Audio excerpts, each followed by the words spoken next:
Today we will discuss one more application of ion exchange membranes. And this is one of the important applications of membrane operation related to energy production. Remember that we are always telling that membrane operation are just contributing to some important problem. Water, and we will show something we will discuss again.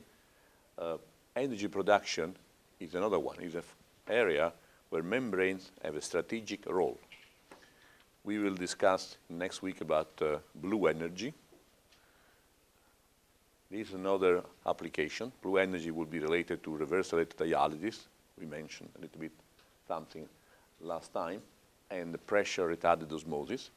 But fuel cell is also a very important area, and I mentioned already that in perspective, fuel cell, that means producing electrical energy in this system, will be one of the ways to have energy in the 2050. All the engine combustion system probably will disappear, and most part of the engine, plane, automobile, train, etc., will be based on fuel cell instead of just combustion. So it's a very important field. That's why I was asking how many of you are working in this field, because in this department, fuel cell is one of the area. They are not new.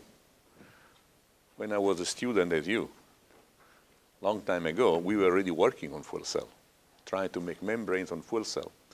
So it's been a long time, not yet at the end. Still more work has to be done.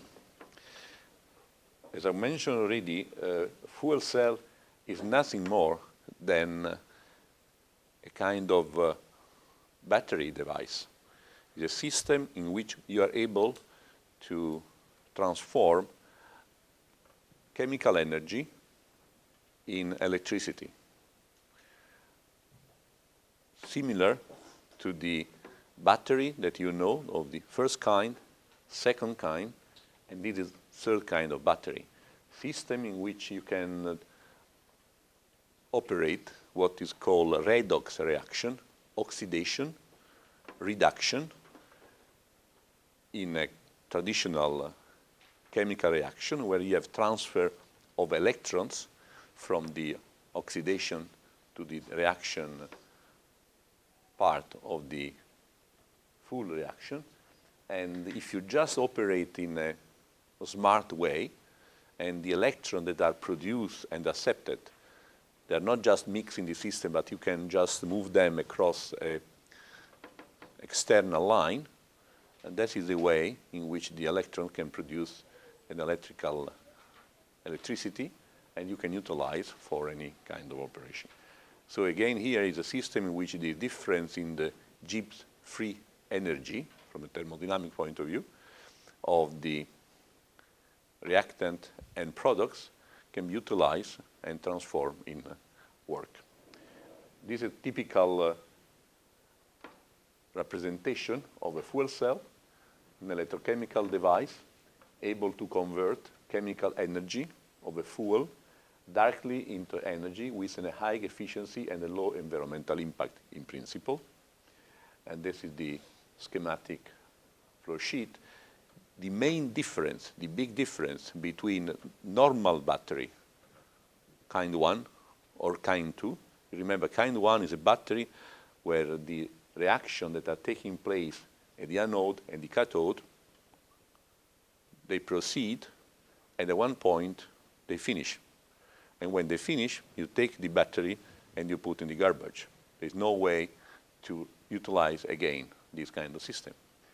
We call a battery of second kind exactly the same system, with the only difference, and when the reaction is approaching an end, you can reverse polarity, you start again, you reproduce the initial condition, and after you reverse again polarity and you operate again. We call accumulators, battery of the second kind. That's the one you have in your automobile, lead battery, or you want if you're a lot of your device, lithium battery, where you can easily reverse the polarity and restore the initial condition, the same chemical reaction. But that is only reversibility that we don't have in the battery of first kind. The difference between these two kinds of battery and the fuel cell is that these are system open. They are not as kind 1 and kind 2, where you have a closed system where some chemical reaction taking place, eventually reversible, but it's a closed system. This is an open system where you can continuously supply your fuel to the system. You can continuously supply some hydrogen on one side and some oxygen on the other one, and so you can continuously produce energy, converting the difference in the free Gibbs energy in the system through the control of a redox reaction in production of electrons, and these electrons are moving in the external device and producing electricity. Electricity is nothing more than a flux of electrons in a metal line or in a system, in appropriate system. Keep in mind, this is a complicated, has all the electrochemical device. This is a complicated system because in this device, many different events take place. For having a system that really works, you must have, first of all, a electrolytic contact, continuity between what is happening at the cathode and what is happening at the anode. So between the anodic and cathodic compartment, you must have an electrolyte which will carry on current. The current in the electrolytic solution is related to the flux of ions. So this is a typical ionic conductivity related to the ions that are moving from one side to the other. But here we have electrons. What is happening? It's happening that in this system, at the interface between the electrolyte and the electrodes, anode or cathode, we have a change of the mechanism of conduction of electricity. Here is ions, here is electrons. So something happened here at the interface, and this is oxidation or reaction. So we have first transfer of these ions in between the two electrodes. Second, we have a transformation of ionic conductivity in electronic conductivity, just at the interface anode solution. And third, we have now electronic conduction of electricity in the external circuit. So we have three different kinds of phenomena. Each one has its own rule, its own problems to be solved, etc. For example, one time people were not considering too much what was happening in the diffusion of the ions in this solution. This is a problem now we have been learning, because a typical membrane problem, we can have here some deviation from ideal properties because this flux of ions can have some resistance, you can have mass resistance, you can have diffusion, which is not very well controlled, so boundary layer, concentration profile in this solution, etc., over potential that change completely the situation. So phenomena related to the mass transfer in the solution, phenomena related to the transformation of ions in electrons, that means oxidation reaction, and that will have catalysts that cannot operate with high efficiency sometimes, and resistance to the flux of the electrons. So different mechanisms in the same device, very different. That's why this system is still complicated, people still have to work on. But if you have this, as a difference of the traditional battery, the one we mentioned before, fuel cells do not store the energy within the chemicals that we have in the system. They use continuous supply of fuel from an external storage tank. That's quite positive because we can have, theoretically, we can supply forever, we can have infinite production of energy. The electrodes within a battery react and change as a battery is charged or discharged, and in a fuel cell we have catalytic electrodes that will continually carry on the reaction. Some of the advantages that we have in this kind of system is basically related to the problem today. Zero or near zero emission. So the amount of environmental impact, except for taking the cell and putting the garbage, which is also an environmental problem. However, in terms, for example, of emissions, CO2 and similar, that are traditional in combustion or in burning your oil or in many other forms, the amount is basically very, very negligible. So you see here that is the pound of emission of NOx and or CO or SOx, and you can see that compared to the average burning of a coal or oil, fossil fuel plant, or a turbine, or a combined cycle of gas turbine, which are one of the most advanced and less polluting systems, fuel cells are basically negligible impact compared to all the others. That's why prediction is that in the future, this system can be quite interesting if we are able to realize at decent cost a system that works. More than this, it's not only the pollution, but for example, the fact that there is no noise. This system is very simple. No noise at all. You don't have any noise in the system. When you have a turbine, etc., there is some environmental problem, pollution, not only by chemical problem, but by just noise, which is a problem. And they are very simple, no complicated at all concept. As all membrane systems, they have a very high level of modularity, and you can make very big one or very small one. So very scaling up, scaling down. And much higher energy efficiency than all the other systems. They don't go, we don't have to transform thermal energy in mechanical energy, for example. So there is no Carnot cycle. As you know, when you transform mechanical in thermal, that you lose efficiency, and here you don't have this problem. If you just make a comparison, there is no conversion of thermal to mechanical energy. So the Carnot efficiency limit of all the heat engine, steam, gas turbine is overcome. You can cancel this problem.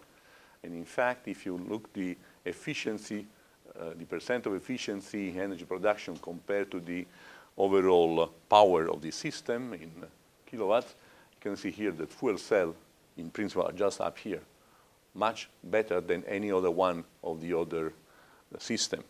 And in some cases, the efficiency, particularly, for example, for small output, which means your small device, is quite significant compared to the other system that you have. In some cases, there is no competition. Only fuel cell will do some job in the future, for example, automobile and similar. And that is the one of the major benefits. Some number here, if you're looking in terms of energy efficiency, in the electrical power plant, for example, the efficiency of a traditional heat engine is about 30, 37 at most. You can arrive up to 80% efficiency in this case. And in transportation, that we are interested, where normally the efficiency of the combustion is about 20, 35 at most, we can arrive 40, 50%. So basically, the system, if it works, is interesting. Different kind of fuel cell exist. We will only discuss the one where membranes are involved. There are other systems where membranes are not involved. Which is the role of the membranes? The membranes is a solid electrolyte. The role of the membrane is to realize the conduction of the ions between one compartment, the cathodic compartment, to the anodic one. We need to have ions moving from one side to the other and realizing the transformation from ionic conduction to electronic conduction. That can be done with any salt. If you take water and you dissolve some salt, you have a ionic solution. But a lot of space and relatively low conductivity and similar. So the way of doing can be to realize the ionic, if you have a membranes, ion exchange membranes, with a very high charge density and very permeable to some ions, we can just realize ionic conductivity in a solid electrolyte, which is the case of ion exchange membranes. And if you realize the ion exchange membrane with a very high selectivity for one ions of interest, protons, that means H plus ions, that is the solution to the problem. Today, we have some membranes, not too many. Many people are trying to make more membranes of this kind, Nafion is the most interesting membranes, and for some time as a dominant is no competition. There are no alternative to that one. This is a big problem today. One of the motivation for a slow development is that there are not too many alternatives. Only DuPont in the United States was producing these kind of membranes, high cost, so they can control the market. So that is a problem in having diffusion. Other systems exist, for example, where you don't have membrane. Molten carbonate fuel cell. There's a system where you can just melt salt, and when you saw salt is anions, and cations will be present, and so you can just have the ion conductivity related to the ions forming the salt. But for doing this, you have to operate at very high temperature, for example. This kind of membranes exist. In Korea, there is a very high developed technology for producing this kind. If you go in the southern Korea, in some of your big company, you will find people working in collaboration with Italy, in this case. For example, just in Genoa, Ansaldo and Dozan are working together in molten carbonate fuel cell. This for big plant, huge plant, power station, etc. can be done in this way. Here, no membranes at all. Also here, you can have a solid oxide fuel cell of other kind, working at very high temperature again, because you have to realize to activate this ion mobility. But the one we are interested in, this one, where you can operate at relatively low temperature, 50, 100 degrees, and these PEMFC are polymer electrolyte membrane fuel cell, where the membrane is a polyelectrolyte, solid polyelectrolytes, where ions, a specific ion, is able to move from one side to the other. In this case, the fuels can be hydrogen or can be methanol.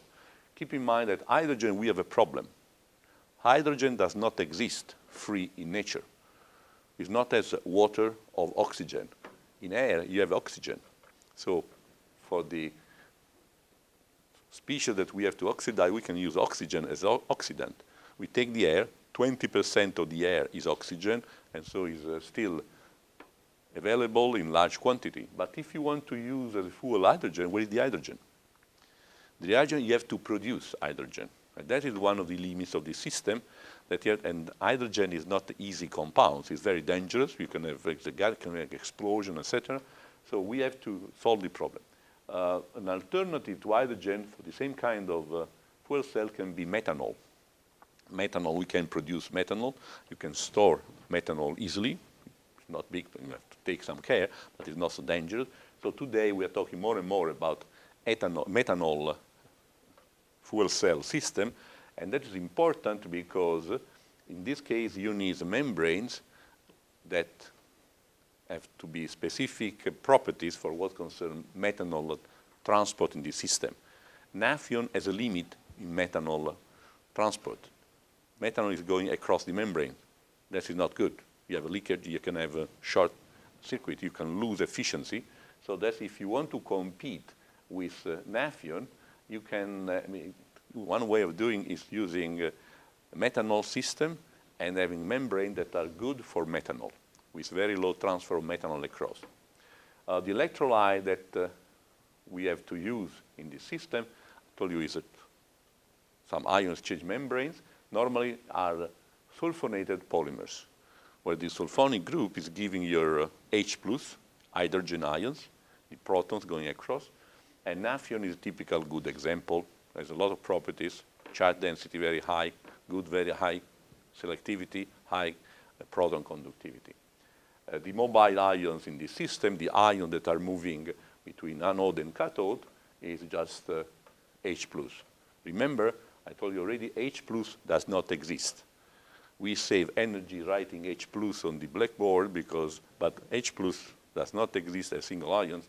In any system in nature, H+ is related at least with one molecule of water. So if you want to save, you can write H3O+, one molecule, N equal 1. In this case, that is, but normally this N can be 7, 14, and more, depending from the system, depending from the operation that you are doing. And that's changing mobility of the ions in the system, etc., etc. There is other kind of fuel cell, are the one where you can have alkali fuel cell, where you can have as electrolyte an alkali solution, potassium hydroxide, or a phosphoric fuel cell, H3PO4, or the other carbonate, as I was mentioning, or some solid electrolyte, zirconium, mixture of different zirconium oxide, etc. We will not discuss this one because this one, in principle, membranes are not involved. So we are only looking. But these ones are the most interesting one. It's not only because we like membranes, but these are the most interesting. If you're just looking, making a comparison of the power density of a membrane fuel cell with some of the, alkali one, etc., you can see here the watt per kilograms per weight here is from between 400 and 1,000 compared to the 40, 90, or the 100 in the other case. So in terms of power density that you can obtain for fuel cell, the motivation is not just because we like membranes, but because membranes are giving the best kind of power density compared to all the other ones that until today are done. So that is one quite important aspect. And again, these sulfonated polymer are the one we have to talk. Where are the advantages and where are the limits of this system? The advantages is that particularly with this, the polymer we are using today, that you can operate at a relatively low temperature. You don't have to go to 1,000 or 500 as in the molten carbonate or the zirconium oxide. High power density that we have been mentioning, and the fact that we are working with a relative interesting system for realizing a real high power density, because when you are using solid electrolyte, as we discussed already in electrodiode and similar, you have a thin film of your membranes in between two electrodes. Some of you are familiar with the fact that the electrodes are just coatings on the membranes at the end. So you can combine thousands, 100,000 of these membranes in a relatively small stack. And that means each one, the overall power density will be the total sum of the power density of only a single one. And that can be thousands and thousands of the single units if you have this solid electrolyte. Limitation, first of all, property of membranes, cost and durability. These membranes we need a long lifetime. And then we want to wait years, not just days or hours. And problem related also to the catalyst, because at the anode and cathode, we have to produce a chemical reaction, oxidation or reduction, for producing our accepting and producing electrons. And this is taking place using appropriate catalysts. Catalysts are quite expensive normally, has to be well utilized, are one of the limits of the efficiency, because what we call now activation over potential, that not correct, not very high efficiency in the catalyst operation, can just decrease the overall power density of the system. More than this, the catalysts we are using today are very sensitive, for example, which is basically platinum, are very sensitive to the presence of CO, carbon monoxide. And that is the problem, because as I was mentioning you before, we have to produce hydrogen. And when you produce hydrogen, you will learn that hydrogen is produced today, does not exist in nature, first of all, so you have to produce. The way to produce are two, basically. One, if you have water, you can split the water in hydrogen and oxygen.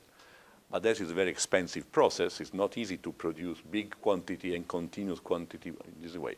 The best way is steam reforming of methane. You can start from gas, methane, and steam reforming, you can just produce hydrogen, but when you produce hydrogen, you produce a lot of CO together in the steam reforming reaction.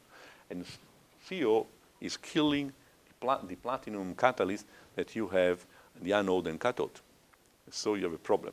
That's why you will see that the system we have today, if you really want to study the system, you have to do two things. Or you have to invent new catalysts not sensitive to CO, and people are looking, no success until now, or very, very limited success, or you have to avoid to separate CO from the hydrogen that you are producing.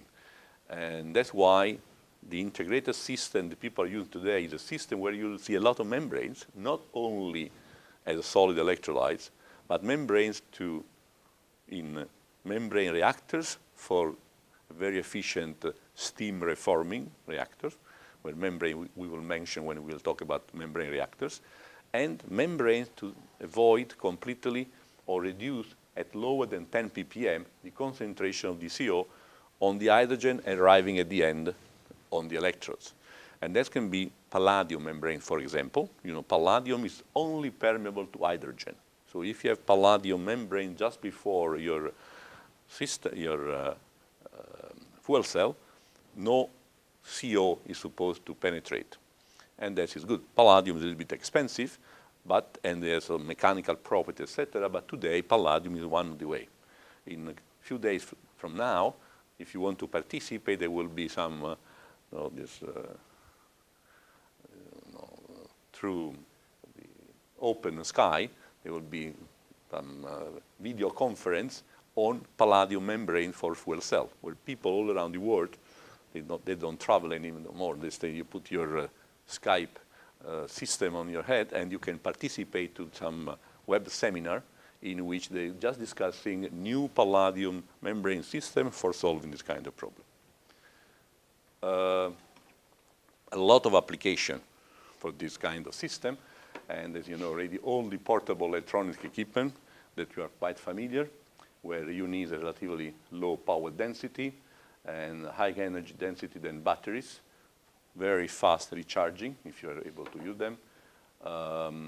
Cars, both, all the transportation basically, as I told you, some people are assuming that in the 2050, basically, this kind of fuel cell will cover all this transportation. When you are working in big power station, etc., in this case, in some case, the competition of the other kind of fuel cell is start to be significant.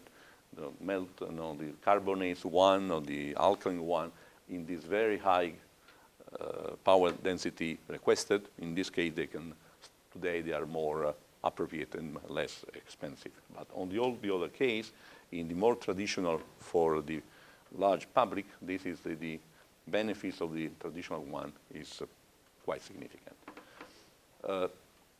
How they work, which is if we want to predict the highest power density that you can obtain, or if we want to solve the problem that I was telling, giving some limits, so that during the last 30, 40 years, people have been studying and studying, still we are not at the end of the problem.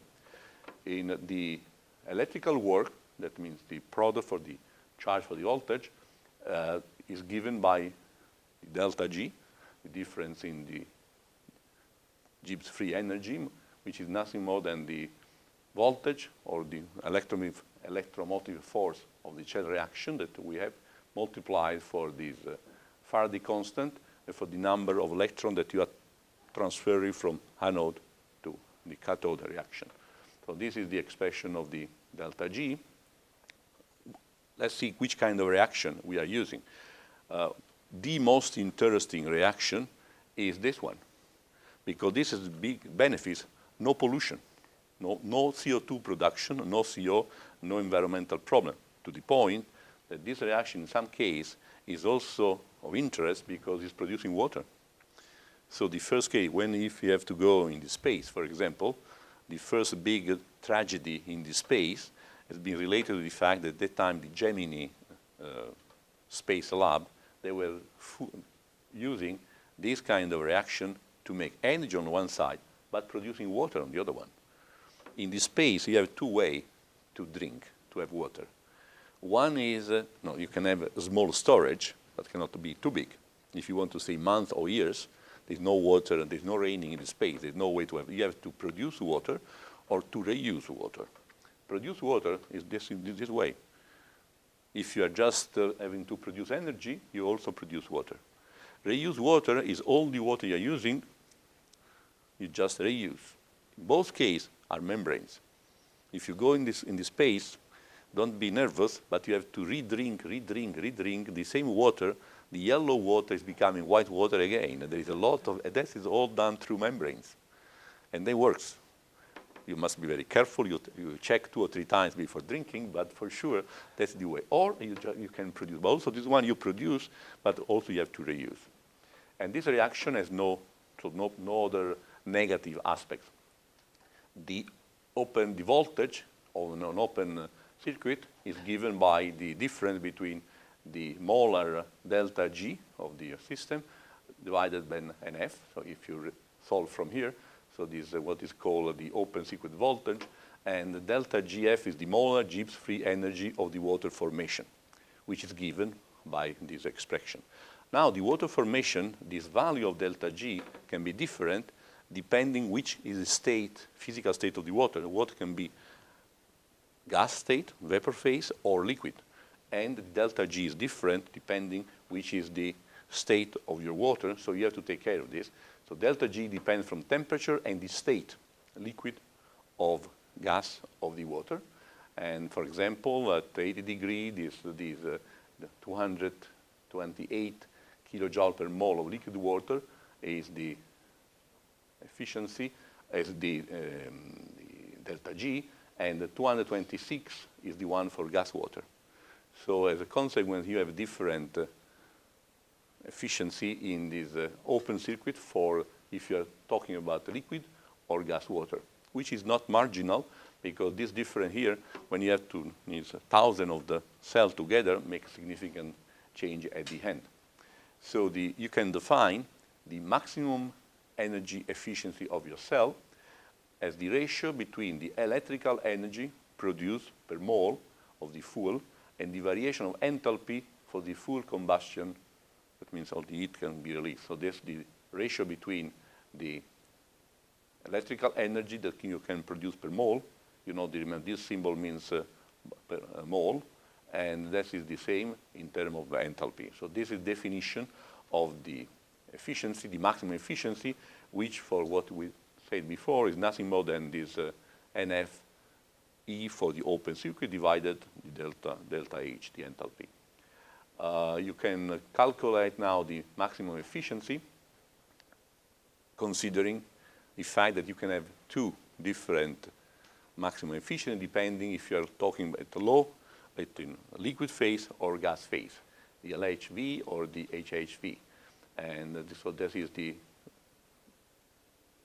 related to the fact that the formation from hydrogen of water can follow 2 different ways depending from the physical state. And so as I was mentioned before, in delta H, molar can be for the lower heating value is just 241, 242 basically, and for the high heating value, that means gas, is 285. So you see these 2 numbers are quite interesting. And the difference between these 2 numbers is what is nothing more than the molar enthalpy of the water vaporization to transfer liquid water in gas water. So the difference between the 2 is just this term, which is a number that you will find very often, 44 kilojoule per mole, basically. So this is not a minor number, and that means that we have to take care of the state of the water. Is not important, that's will changing the efficiency of the system. Assuming that these equations are valid, you can try to extrapolate and to make your calculation. If you make your calculation, and now you try to measure experimentally the voltage of your cell as function, for example, of current density, and you just go in the real life, you are supposed to find the value up here at very, very strange to find this value.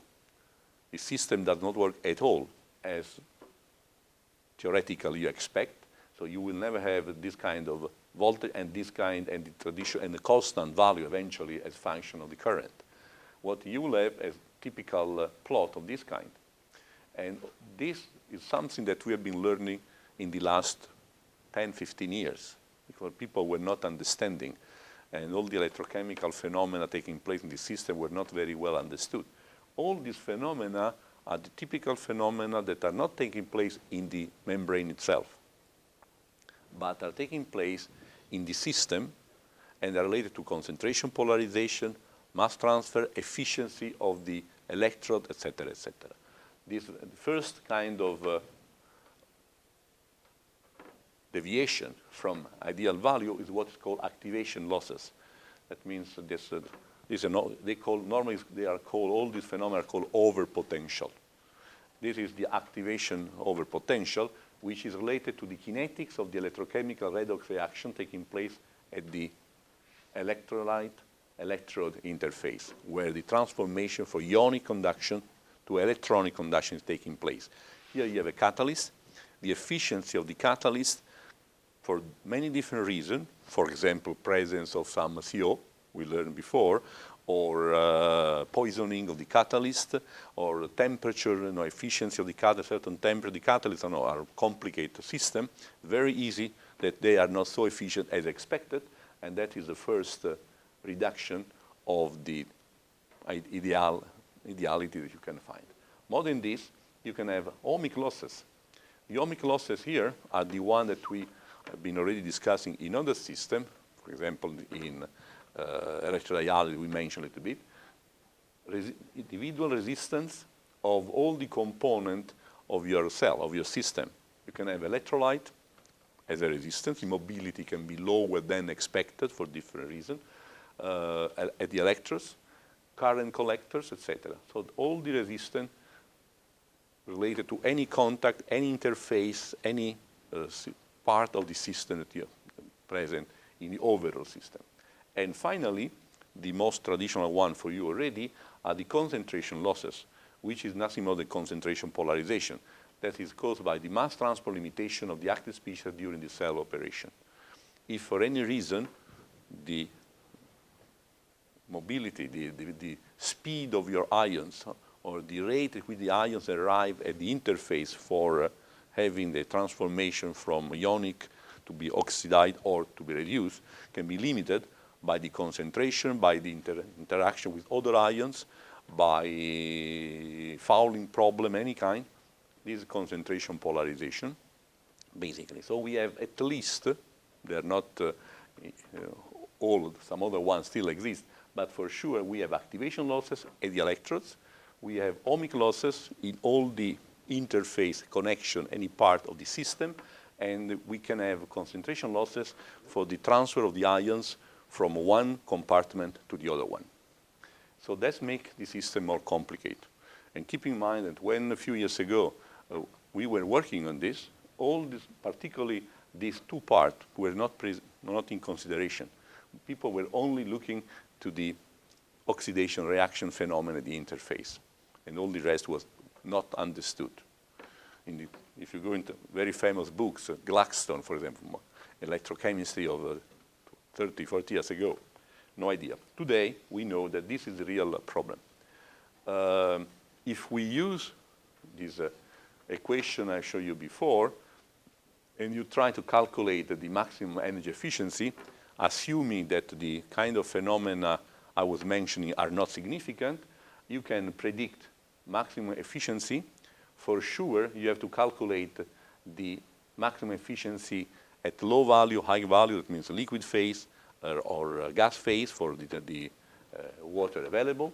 And you can see here that assuming that the water you assume is liquid or gas at different temperature, this is the order of temperature which normally with our kind of cell people are working, you can have this kilojoule per mole produced, which are not too different one from the other.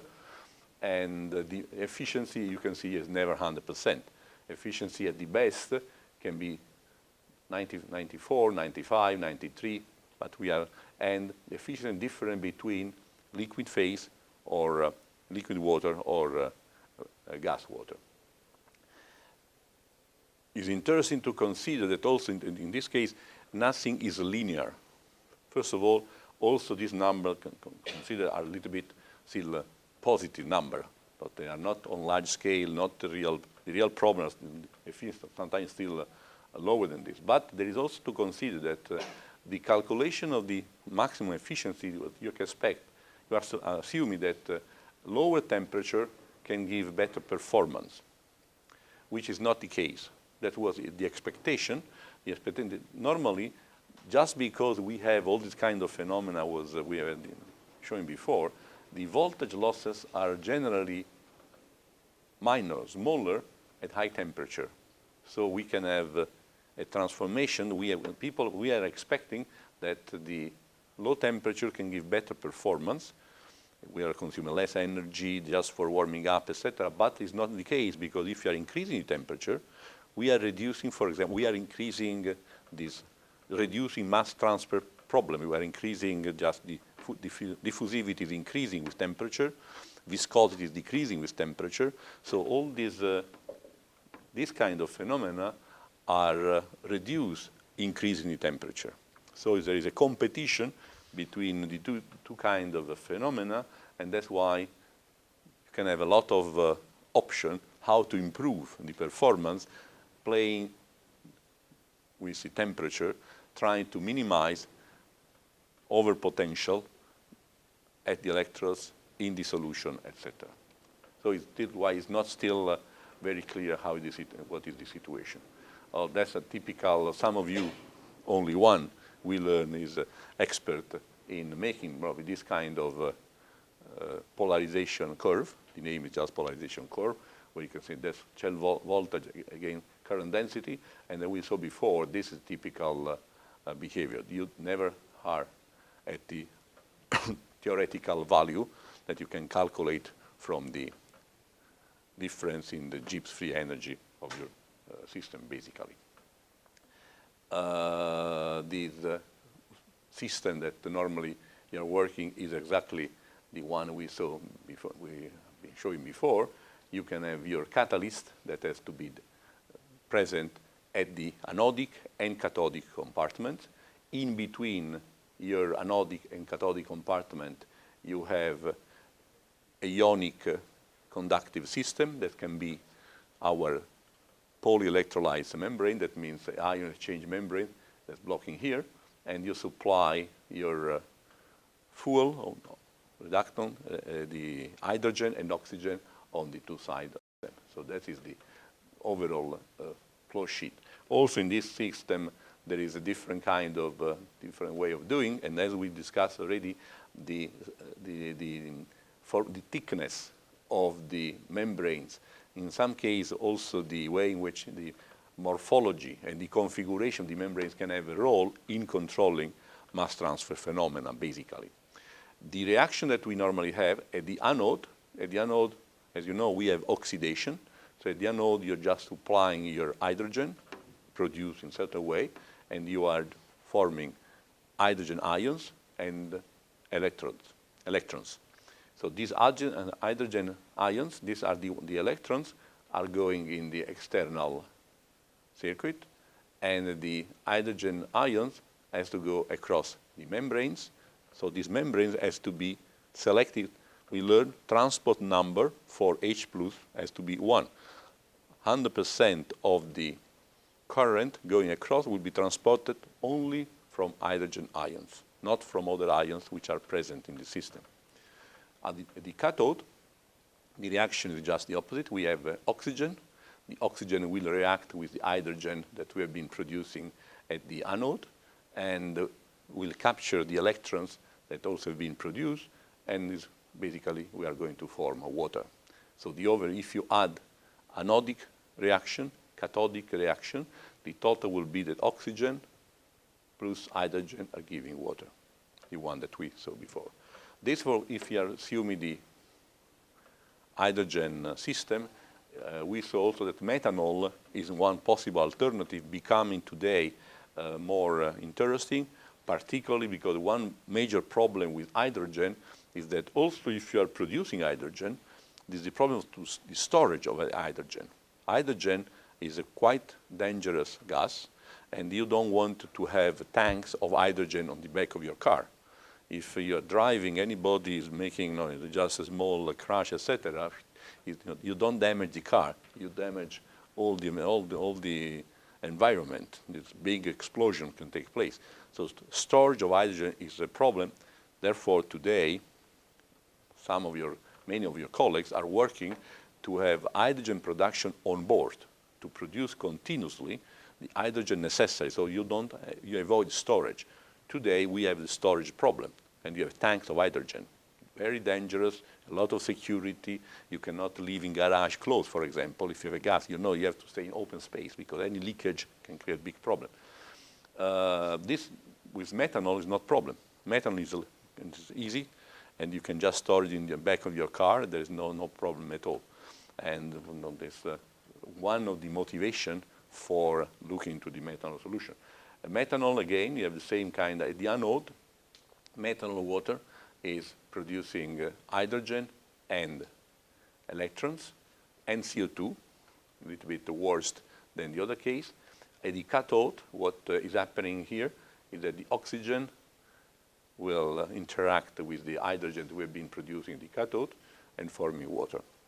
And the overall reaction is methanol plus oxygen, CO2, and water. This is one of the, it's not nice, but it's less severe in any case than the one that's produced in other kind of system.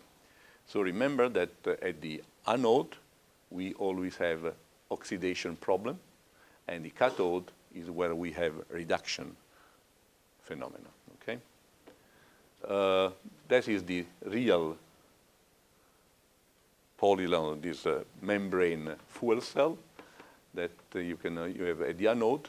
Normally you have a platinum catalyst that accelerate. Catalyst is just promoting, reducing activation energy and increasing the kinetics of the reaction, and causes the hydrogen to split in positive hydrogen ions, protons, and negatively charged electrons. That's what has happened at the anode.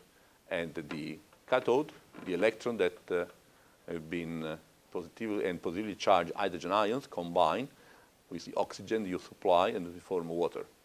The water is extracted from the cell. The system is done in such a way that all the water produced is coming out, and you have eventually, if you know how to use, you have a problem of dehumidification of the system. There's another part of the story. If you go in the space lab where they're using the cell, you will find other membranes, membrane conductors, to condense the water coming out from the cell. Because you have to condense this water as a vapor, etc., and to find a way to utilize. In the system, the hydrogen fuel, how now the hydrogen fuel is moving across is again interesting engineering problem, and from one side to the other, and the oxygen from the eye is channeled to the cathode on the other side of the cell. So also this is a question of the how you prepare this anode and cathode. Anode and cathode, if you go on the 10th floor, somebody can show you how you can do it. Maybe somebody is working on it, because the anode and cathode, these are not really compartment. You have your membranes, and on the two faces of the membranes, the anodic one, cathodic one, you just have a nice press. You just make the MEA, that is just nothing more than your catalyst with some carbon powder, for example, and you press and you form one single layer, which is the membrane inside, and the anodic catalyst and cathodic catalyst on the two other sides of your system. So you have one single membranes, black instead of the original color, because you just prepared this MEA, which is a quite sophisticated technology to be realized, but is one area of working. So that is what you really see, and that you have to combine, and each one of the cell has the value of the power density that we have been discussing before, and depending from the number of membranes that you can assemble, you can increase the power density. Now, that is the single cell normally is giving you a voltage of the order between 0.6 volts and 0.7. That's for single membranes. And now when you put all this together, that's what we call a stack. And the total voltage is related to the number of a single cell that you put in your stack. If you multiply the voltage of a single system and for the current that is out, that means the total power of the system is nothing more than the voltage for the current, as we were already saw before. This is the way in which they prepare this. I was mentioning this, and you can see on the 10th floor, if you go there. And this is just the proton exchange membranes that the Nafion system is pressed between two catalytic layers and two gas diffusion layers. We have to move. This is important for one time people were not aware about this. So these are the important one for the controlling the diffusion phenomena and the activation energy at the interface, etc. So this is not so obvious how it's been done, and people have been working and studying this. That's what we call the MEA, the MEA, and that's the one that people are producing today. And normally the catalyst people are using is palladium, a anodic and cathodic reaction. It's the best one, the most stable, less poisonous, but sensitive to CO.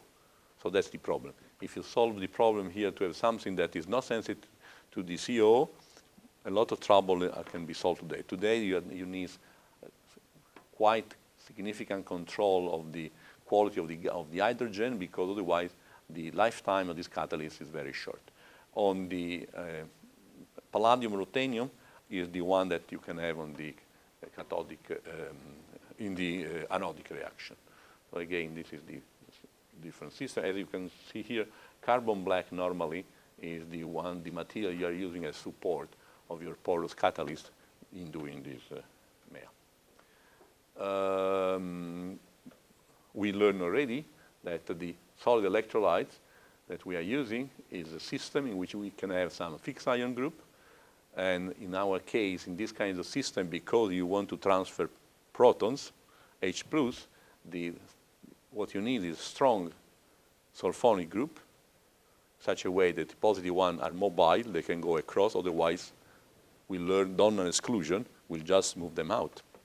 So we have all the membranes will be sulfonated material normally, is the best way. Can also be not sulfonic groups are strong acid group. You can also solve the problem with carboxylation, but carboxylic acid are weak acid, so you have less efficiency of the system. So today, basically, the strong sulfonic group are present in your membrane. You can have also weak acid, as I was mentioning, carbonic acid groups, or some average value phosphoric group. Most part of the membranes today are still related to sulfonic.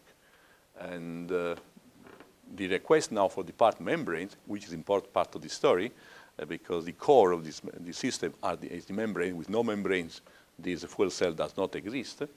High proton conductivity, transport number approaching 1 if possible, and no poisoning, no interaction with chemical that can kill the charge density, no electronic conductivity, because we are losing. We want to have all the electrons going out and making our current intensity.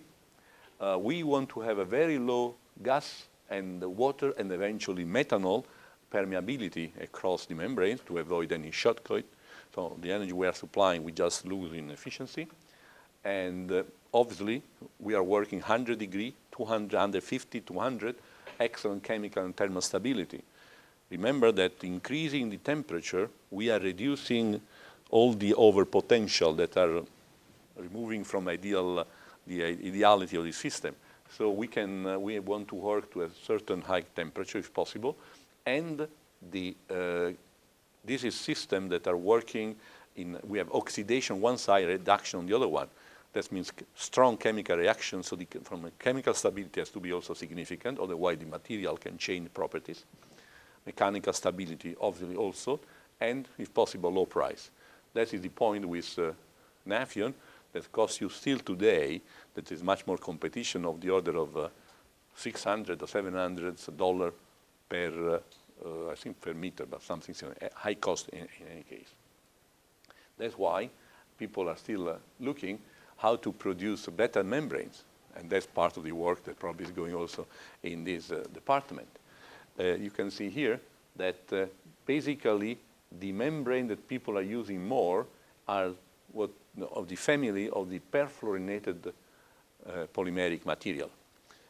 Perfluorinated polymeric material means naphthalene, we will see, or naphthalene itself, or this fluoropolymer, as now they're competing one as the one produced in HYFLON, which is something similar, but depending from the level, the kind of the overall short chain you will see, or long chain, lateral, short and long make a difference. The structure of this kind of material normally is a fluorinated backbone, like polytetrafluoroethylene, Teflon, and with fluorinated side chain that can be long one or short one, and that's changing the TG of the material, that means changing mechanical properties, chemical stability, etc. And there's a competition today, but naphthalene is still the winner. And we need to have high mobility for the protons. Ionic cluster consists of sulfonic acid ion attached to the side chains. That is giving the mechanism for high charge density without losing mechanical properties and no swelling. Physical properties of this material is quite stable to the oxidation and reaction. And interesting, that's one of the numbers, that is a standard number. Today you want to have a resistance. System has to work with a certain level of proton conductivity for 6,000 hours. So when you make nice membranes, be careful. Don't be excited if you make some numbers and they work with high proton conductivity for 1 day or 2 days. Because people, as soon as you go out from the lab and you give to some people interested, they take your membranes and they want to see if they stay for 60,000 hours, which is much more than 1 or 2 days. So that is the competition today. And if you have a nice system that works for 5 hours competing with naphthalene, you can eventually make a nice publication if the referee don't make the question, how long, but no interest, because that's the one that we have to overcome. If you don't overcome this, still naphthalene.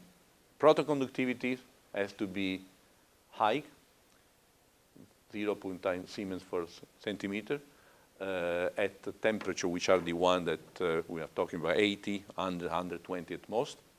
The cell resistance, there are also some typical numbers that we have to try to overcome eventually, relatively low. For membranes with 100 microns, relatively thick membranes, they are not very thin.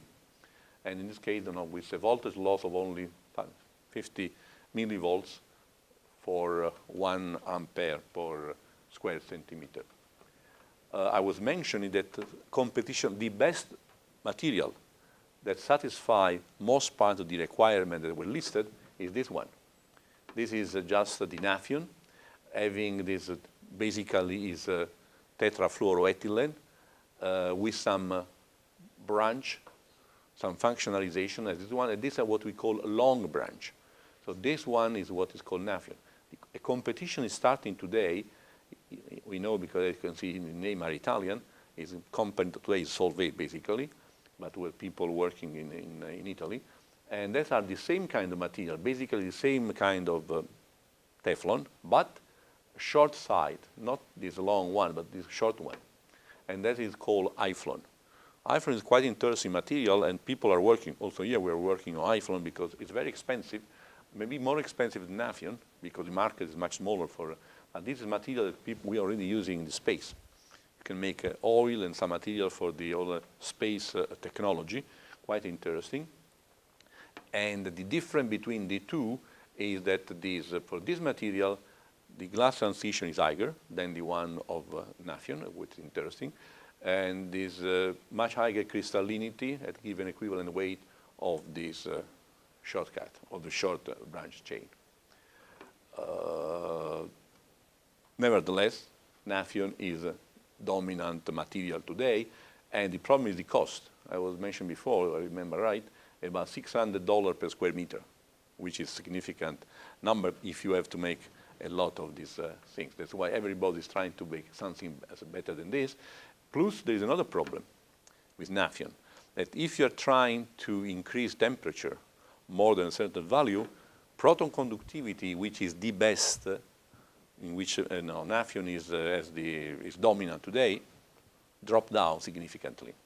So, and there are two limits. One is this proton conductivity decreasing significantly at temperature higher than 80, and we learn that in some case, working more than 80 is not for fun. It's because in this way, you can reduce all the overpotential. You can reduce this ohmic resistance, you can reduce diffusion, you can increase transport of ions, and you can reduce activation loss at the electrodes, etc. So the motivation for working a little bit higher than this can be significant. More than this, in Nafion, particularly at a certain temperature, you have methanol and water crossover, and gas crossover also.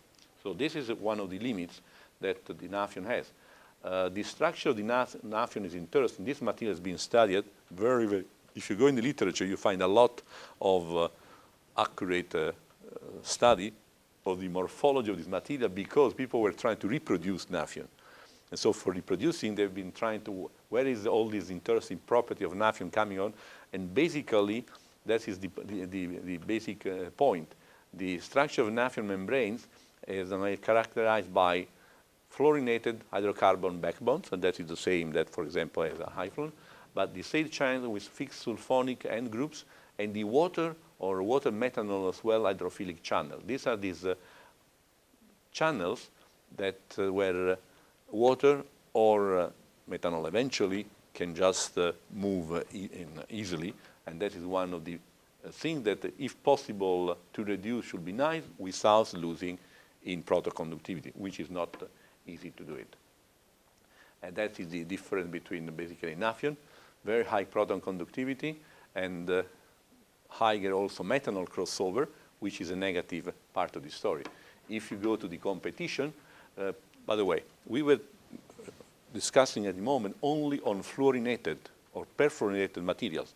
Today, people, in the tentative to make something better, are trying to use material which are not fluorinated. For example, this is a typical case. This is a poly, we mentioned already, I think, one time. So this is very well studied today, new polymer. This was a Chinese polymer initially. Polyether-ether ketone with cardo group, functionalized in a certain way. Polyether-ether ketone is a material not soluble at all in any solvent. So no way to cast membranes. Very utilized in electronic application, in very biocompatible, by the way, very good for artificial organs, etc. But not soluble. If it's not soluble, no phase inversion. How you can make membranes? Very difficult. You can just press high temperature, but that can be, if you want to make millions of square meters, no way. Chinese, they made the transformation. They introduced a lactone group on the side chain of the molecules, and this one, polyether ketone with cardo group, is now soluble in many solvents. That's why you can now use phase inversion. You will learn about phase inversion for producing this. Or the other way of doing is that if you don't want to use a K, as we are doing, you can just have a lot of sulfonation. If you make sulfonation, the sulfonic groups are on one side increasing, giving proton conductivity. On the other one are also making easier the solubilization in solvents. So peak per se cannot be utilized. Peak with cardo group or peak sulfonated, these are the two, can be utilized and can compete as non-fluorinated polymers with typical Nafion. The benefits of this, why people have to spend time on this, because different that we have with this Nafion, the channels are much more narrow, and the separation, basically, the loss of methanol or water or gas across this material much less crossover than the one you can have in Nafion. And this can be important, for example, for the case of methanol. To the point that if you go to see, if you just check here the Arrhenius plot for the methanol permeability between Nafion and sulfonated peak, in this case, not cardo group, but just sulfonated, you see there is a quite significant difference between the two. And that is one of the possible benefits if tomorrow you want to use more and more methanol.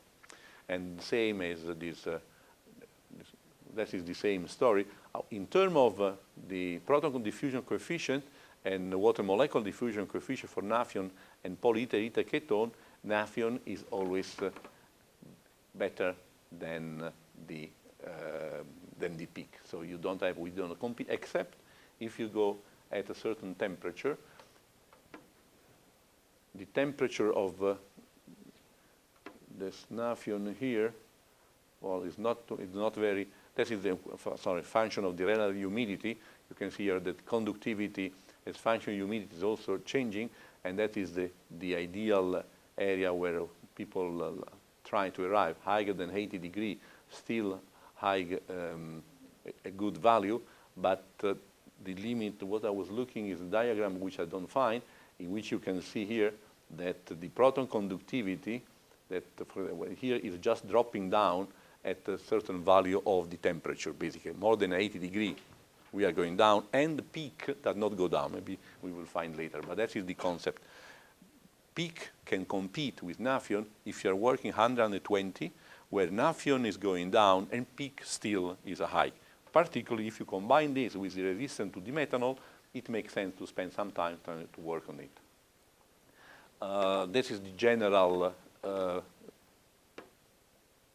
tables for looking which kind of polymeric material can be utilized today. We are talking about the partially fluorinated membranes, and so we saw already the structure. These are kind of system that is polyfluoroethylene cohexafluoropropylene, some other material that is a strong comparison, competitive a little bit, and less durable than just the traditional Nafion or Iflon.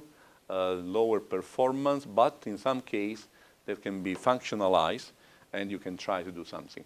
You will see, because one thing that you can do, and you will see some data at the end, if we want to increase the proton conductivity or the ion conductivity of the system, is also to make some hybrid mixed membranes, to add some superacid, for example. That's the way of doing, or find some other of this functionalization of the system. These non-fluorinated hydrocarbon membranes, as the case of this polybutadiene styrene block copolymer, for example, they have poor chemical and thermal stability, and they have a lower proton conductivity, so people have been spending a lot of time trying to overcome, still recently, but this system don't work. So before starting to do some work in this area, check what already people have been doing around. Here is another case with polybenzimidazole membranes, which are normally high chemical resistance and good dimensional stability. They are, in principle, interesting proton conductivity, similar to the one of Nafion, but 60,000 hours, forget. We are at the moment far away. Here it's not yet proven because they don't work. Other membrane that you can see here, that is sulfonated polyaryl ether sulfone, sulfonated polyphenylene oxide. So people are just studying different kind of material. However, no significant results until now. The non-fluorinated proton exchange membranes are one of the area of interest I was mentioning. This is a polyether ketone with a cardo group, and we are involved in all this kind of work. And you can also try, the limits. In principle, these membranes are interesting, but one of the limits they have is that the proton conductivity is lower, the charge density is also lower than the one expected. So what you can try to do is to make hybrid polyether ketone membrane, sulfonated, with entrapping some heteropolyacids, in particular this complicated mixture of different kind of metal oxide, wolframium salt, basically dispersed in nanometric scale in the polymeric matrix. And in this case, you can improve the proton conductivity compared to when there is no additive. In principle, interesting for the competing with Nafion, but you will never overcome the 60,000 hours. That's what is a case study that we have been working on this. And the problem that you have to solve in this case is these are the two kind of polyether ketone you can utilize. This is Vitrex, which is a commercial, you can buy it. This one is no commercial anymore. It was Chinese when Chinese were giving us, and we have been working with them. But today, all this work is in the hands of Evonik, the big chemical company, and they block all this interaction. So that was a Chinese student that had been working with me in the long time ago, and that's one of the first patent in the Chinese patent system. If you go to see, you will find this patent that was at that time, China was not respecting the patent system. That was the first years when they were using patent. And you can see that this one is insoluble in most parts of the organic solvent. This one is soluble in most parts of the organic solvent. So if you have this one, you can cast membranes as you like, and they are good membranes. And you can try to interact and to improve eventually proton conductivity by making these mixed matrix membranes. And what is more interesting, however, the reason for which we have been working is this one, that the possibility to have a good, very low methanol crossover is quite significant and much better than nitron. The problem you have to solve when you put some additive is how to make wettability simple. This is the sum of the membranes prepared, which are pretty nice membranes. You can make flat sheet or hollow fibers, and in different solvents. And it's interesting that when you you can also make sulfonation. You can increase charge density by increasing the level of sulfonation, and nothing happens in the structure of your membranes, of your polymer. So that's important. You are preparing by phase inversion, and you will learn how to do it. What is interesting, you can also learn how to make composite membranes. These are composite entrapping heteropolyacids. The one I was showing you this complicated story, and these are the ones that we have been using, and you can find already now in the literature about 20% can go in, and in principle, without losing any mechanical property and chemical stability, you can have interesting membranes with and without fillers, and there is no significant cluster formation, which is the problem, and you can have a quite interesting homogeneous distribution of the inorganic additive. Here you have to learn how to do it. Some cases it's not easy, so you have to make some chemical treatment of your additive to have this homogeneous distribution. Otherwise, you can have a cluster as this one, and that is destroying your system basically, because that is decreasing significant mechanical properties and all the rest. So to avoid this is not obvious. In Nafion, for example, we try also in Nafion, you can see, and bad results. You can just see more and more. And in our system, there is no cluster are evident in this composite membrane. That's quite homogeneous. That is a quite interesting positive result. If you do this, that can be an interesting way of doing. And at the end, you can just have the structure of all these organic additives. That means the capability of the system to give a super acid character. That means good ionic conductive property to the system is present. There is no transformation in your system.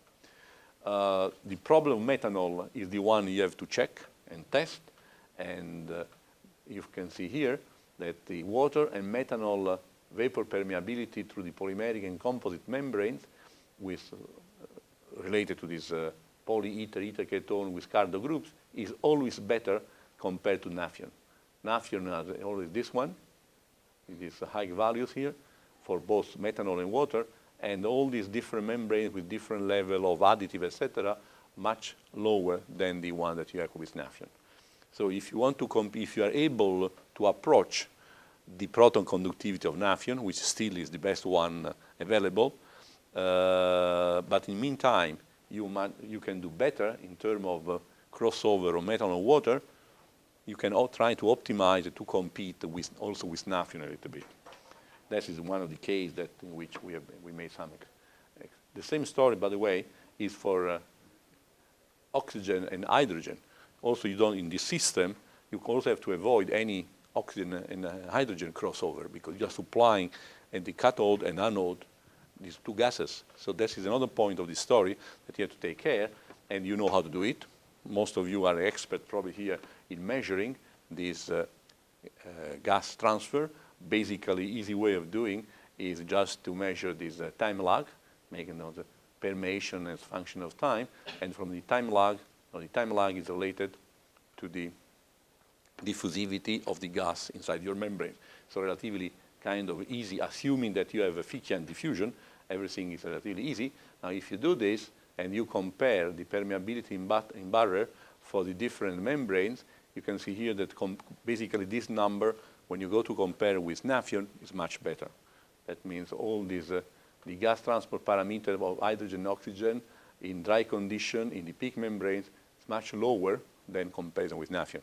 And that's what we want. We have a lower, we don't want to have higher. We want to decrease, because that can be one of the loss of efficiency on the system.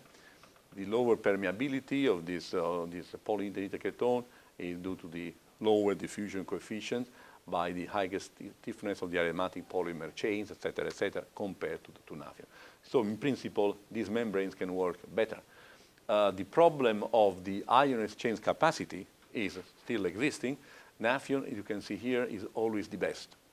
Also, if we are trying to increase as much as possible, not easy to overcome Nafion still today. With also changing the percent of our additive. So that is one of the problems to be solved.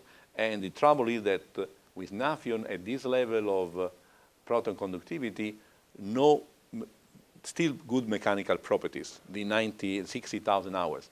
With all this material, when you increase too much, when they are increasing proton conductivity, and you are approaching Nafion, but mechanical properties go down.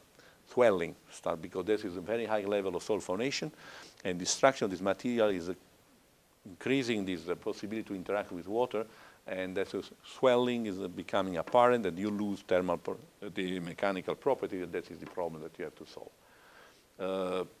Something better can be done by adding some filler. In our case, the one I showed you before, but still you can approach and you can do something better, but you never arrive to the value that Nafion was present. And that's the one I was looking before. The point is that we have to overcome is this one. Nafion, until now, is the best membranes available with high proton conductivity, but if you are increasing temperature, and the motivation for increasing temperature is just to solve the problem that you can have in terms of all the overpotential, so deviation from the ideal character, is here. As when you arrive to about 80, 90 degrees, Nafion finally start to go down. It's not as a problem. So if you, for any reason, you have to minimize all these phenomena over potential by increasing temperature, which is one of the way of doing, because increasing temperature you are reducing, you are making better in diffusivity, in viscosity, etc., etc. The Nafion is going down, some other polymer is going up and are increasing. So people are working today, as you can see here, that's still in progress, just to try to exploit. Let's see what happens if you are working under 20. Is this number still going up and Nafion cannot compete? In terms of research, that is what you have to look. If you are able to show that you have to optimize your system and increasing a little bit for reducing all the overpotentials, you are suggested to work at 100, 120. In this case, Nafion does not work anymore.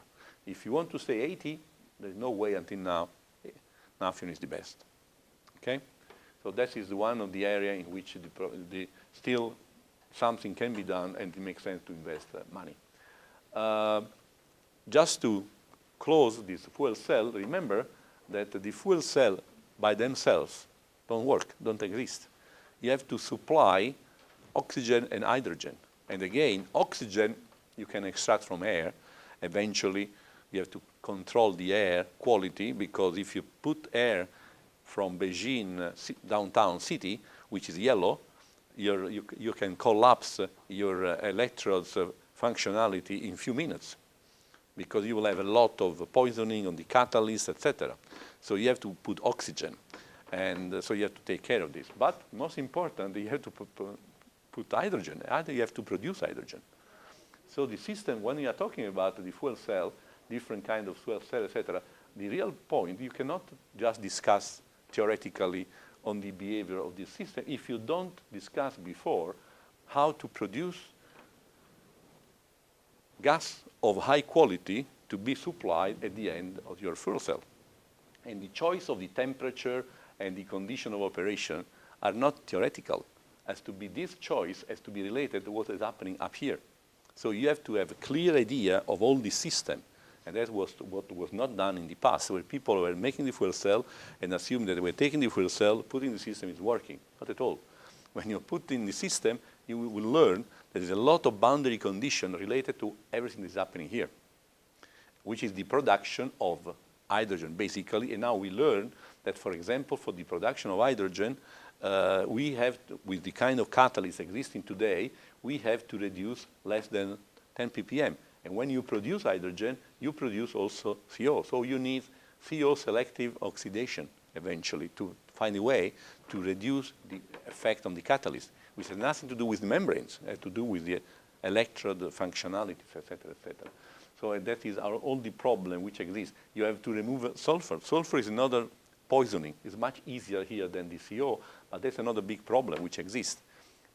And more than this, again, when you go downtown Beijing today or in some other part of the world, in Paris, they block now traffic three days per week because the concentration of this stuff in the air, also in Paris, that was a nice city one time, there's no way. And if no way for people, there's no way for the fuel cell for sure. So no car will go around Paris with the quality of the water that is of the air today, because air for the fuel cell means oxygen, and in part means also this hydrogen, depending how you are producing.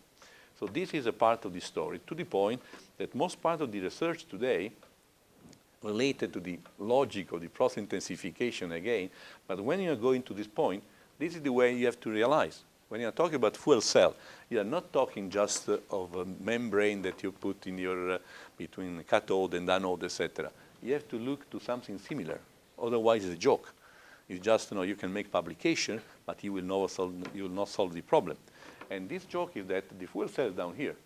But upstream the fuel cell, where you produce your electricity, there is all these other steps.